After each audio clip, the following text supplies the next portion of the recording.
Entering freshman year of college can be intimidating for any student. It's even worse for athletes. We must find the proper balance between our sport and our books. Many athletes fall by the wayside, and I was almost one of them. For me, it was football, the most scrutinized sport of them all. Between practicing for hours a day and training all year round, we practically lived in the Pitt Center weight room. I was usually just too tired to worry about how I was doing in school. Well, it varies from sport to sport, which is kind of interesting. Each sport has a different type of level of commitment to it.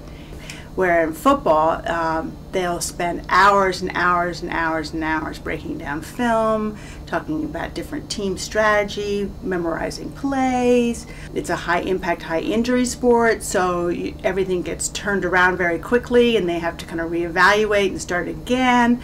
So the time commitment is different, and as a student athlete, balancing academics and athletics is always an ongoing issue, but it happens to be an easier environment than a non-athlete's environment because there are people there that want you to succeed in the classroom, and not only so you can play your sport, there's a reality of that, but also so you can continue on after athletics. My problem was sleep, and it showed with my 1.8 GPA.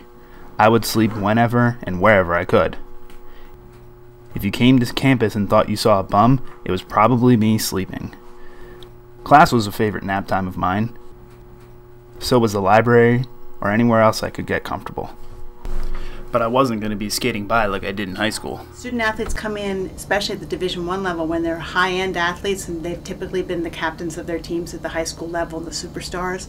They come in not necessarily prepared academically because they have been walked through high school. And only 3% of all college students go on to play pro. So what's the reality of teaching them that, that they're overly special? I need to figure out what's going to be the best strategy for you as an individual, not just as a student athlete, but you as an individual, to get you to kind of rethink some of those behaviors and change them as quickly as possible.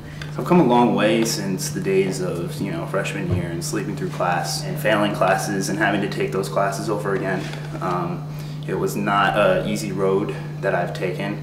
The 1.8 GPA that I used to have has now been raised to 2.94, and it should be above a 3.0 pretty soon. But it wasn't easy. I had to make a lot of sacrifices along the way in order to achieve that GPA and to excel in school, including, I don't play football anymore as a result, and the things that Lucy was talking about, finding out things that worked for me, time management, classes that I excelled at and I enjoyed doing, different things that I was good at, and that's what led me down the road to the success that I have now.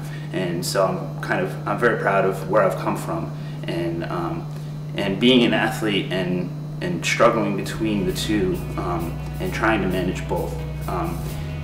It's taught me a lot, and I now am a better person because of it.